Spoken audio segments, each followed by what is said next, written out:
जी R शिक्षण या आपल्या यूट्यूब चॅनलमध्ये आपणा सर्वांचं पुनश्च एकदा सहर्ष स्वागत। 2005 पूर्वी नियुक्त सरकारी कर्मचाऱ्यांसाठी आताच्या घडीची मोठी बातमी समोर आलेली आहे।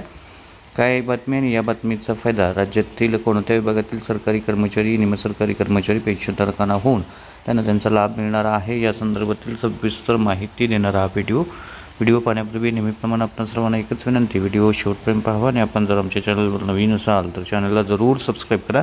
समोरील बेल आयकॉनला सुद्धा क्लिक करा जेणेकरून महत्त्वपूर्ण शासन निर्णय, कर्मचारी, पेन्शनधारक, कुटुंब निवृत्त वेतनधारकांच्या विषयीच्या महत्त्वपूर्ण अपडेट्स आपल्याला आपल्या यूट्यूब चॅनलवरती सर्वात अगोदर पाहावयास मिळतील।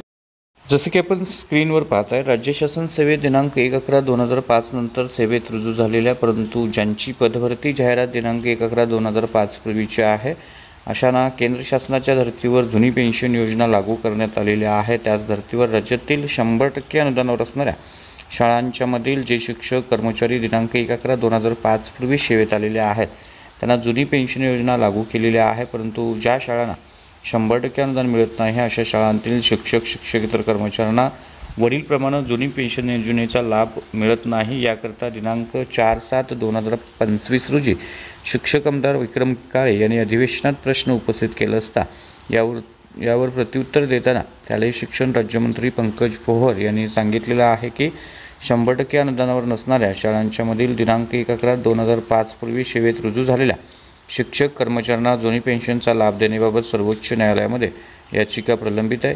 सदर सर्वोच्च न्यायालयाच्या आदेशानुसार पुढील कार्यवाही करण्यात येईल अशी ग्वाही मंत्री पंकज पोहर यांनी दिलेली आहे। 100% अनुदान नाही परंतु त्यांच्या सेवा या 1/11/2005 पूर्वीची असल्यानं त्यांच्याप्रती सरकारकडून सहानुभूतीपूर्वक विचार करून जुनी पेन्शन योजना लागू करण्याची मागणी उपस्थित शिक्षक आमदारांच्याकडून करण्यात आली। त्यामुळे निश्चितच 1/11/2005 पूर्वी नियुक्त परंतु 1/11/2005 नंतर अनुदानावर आलेल्या शिक्षक शिक्षकेतर कर्मचाऱ्यांसाठी जुनी पेन्शन जी आहे ते आता सर्वोच्च न्यायालयाच्या आदेशानुसार होणार आहे। त्यामुळे निश्चितच जे कर्मचारी आत्ता सेवानिवृत्त झालेले आहेत, जे कर्मचारी सध्या कार्यरत आहेत त्यांना आता सर्वोच्च न्यायालयाच्या निर्णयाची वाट पाहावी लागणार आहे। तर ही होती जुनी पेन्शन योजनेसंदर्भातली अतिशय महत्त्वपूर्ण बातमी। अशाच महत्त्वपूर्ण बातम्यांसाठी रोजच्या महत्त्वपूर्ण शासन निर्णयासाठी चॅनलला जरूर सबस्क्राईब करा, व्हिडिओ आवडल्यास लाईक करा, शेअर करा। धन्यवाद।